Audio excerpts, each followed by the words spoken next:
সুরক্ষিত থাকে তাহলেই শুধুমাত্র মেয়েরা সুরক্ষিত থাকবে না। কারণ আমাদের মেয়েরা বাংলার বাইরে বিহারে যাবে, মহারাষ্ট্রে যাবে, কর্ণাটকে যাবে, সেখানে যদি সুরক্ষা না পায়। आरजीकर मामला जिसकी इंसाफ की गुहार आज पूरे राज्य में हर जगह पे लोग लगा रहे हैं। इसी कड़ी में आज आरजीकर अस्पताल की घटना को लेकर कुल्टी कॉलेज के मुख्य द्वार के समक्ष कई मांगों को लेकर कॉलेज छात्रों ने विरोध आंदोलन और मार्च निकाला। आपको बताते चले आसनसोल के कुल्टी कॉलेज तिरमुल छात्र परिषद शाखा और छात्र परिषद के आह्वान पर आरजीकर में हुए अत्याचार की सुनवाई की मांग को लेकर अधिकतम सजा फांसी की मांग रखी गई। बलात्कार और हत्या से संबंधित कानून में बदलाव की भी मांग की गई।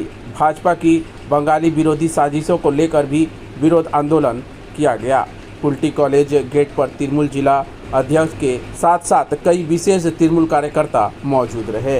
एडीडीए के उपाध्यक्ष उज्जवल चटर्जी के साथ सुब्रतो सिन्हा, कुल्टी ब्लॉक तिरमुल कांग्रेस अध्यक्ष कंचन राय, बोरो चेयरमैन चैतन्य माझी, युवा नेता बबन मुखर्जी, छात्र नेता जतिन गुप्ता, सैफ खान, तुलसीदास और कई अन्य लोग शामिल रहे। सबों की मांग एक रही कि इस मामले में जल्द इंसाफ चाहिए। आइए देखते हैं इस मामले को लेकर किसने क्या कुछ कहा। न्यूज़ लाइन बंगाल के माध्यम से हमारे संवाददाता बंटी खान की पूरी रिपोर्ट। এই দুজনের ছাত্রদের বিষয়ে আন্দোলনের বিষয়ে কখন কি ঘটবে, কি করতে হবে সবটাই বলবে এবং আমাদের সাথে নেতৃত্বের সাথে যোগাযোগ তারাই করবে। তাদের ছাত্র সমাজকে কি বার্তা দিতে চাইছেন এই প্রতিবাদের? বার্তার বিষয় নয়, যতখানি সাথে থাকতে হয়, যত লড়াই করতে হয় আমরা সাথে আছি। এদেরকে বলবো লড়াই করতে, আমরা সাথে থেকে সেই লড়াইকে এগিয়ে নিয়ে যাব। আজকে আপনারা কি কর্মসূচি নিয়েছেন?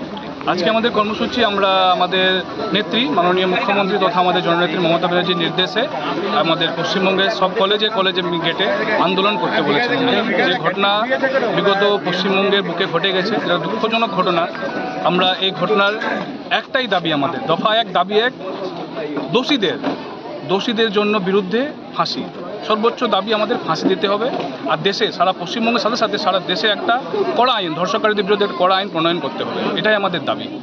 এই আন্দোলন কি আরও আপনারা আগে নিয়ে যাবেন? এই আমাদের আন্দোলন, এটাই আমাদের আন্দোলনের ভাষা। আমাদের আন্দোলন বড়দের পক্ষে নয়, আমাদের আন্দোলন রোড জাম করা নয়, আমাদের আন্দোলন একটাই, ছাত্রছাত্রীদের সঙ্গে নিয়ে ছাত্রছাত্রীদের জন্য আমাদের আন্দোলনকে আমাদের দেশের জন্য একটা আইন লাগু করা হোক, যাতে ধর্ষণকারীরা যারা এই ধরনের নোংরা কাণ্ড করতে আগে 10 বার ভাবে, এমন একটা কড়া আইন সারা দেশ জুড়ে আনা হোক। আর যে ঘটনা ঘটে গেছে সেটাকে ফাস্ট ট্র্যাক কোর্টের মাধ্যমে তাড়াতাড়ি দোষীদের সর্বোচ্চ শাস্তি ফাঁসি দিতে হবে। আপনার নাম? আমার নাম হচ্ছে সাইফ খান, পরিচয়টা বলুন। প্রেসিডেন্ট কুল্টি ব্লক তৃণমূল ছাত্র পরিষদ। বাংলায় যদি মেয়েরা সুরক্ষিত থাকে তাহলেই শুধুমাত্র মেয়েরা সুরক্ষিত থাকবে না। কারণ আমাদের মেয়েরা বাংলার বাইরে বিহারে যাবে, মহারাষ্ট্রে যাবে, কর্ণাটকে যাবে, সেখানে যদি সুরক্ষা না পায়। বাংলার মেয়েরা, ভারতবর্ষের মেয়েরা শুধু ভারতেই থাকবে না, বিদেশেও যাবে, সেখানে যদি সুরক্ষা না পায় তাহলে গোটা পৃথিবীতে চেতনার পরিবর্তন আনতে হবে। যতক্ষণ না আমরা এই চেতনার পরিবর্তন আনতে পারবো, আমি কার্ল মার্ক্সের একটি কথাই খুব বেশি বিশ্বাস করি, শিক্ষা আনে চেতনা, চেতনা আনে বিপ্লব।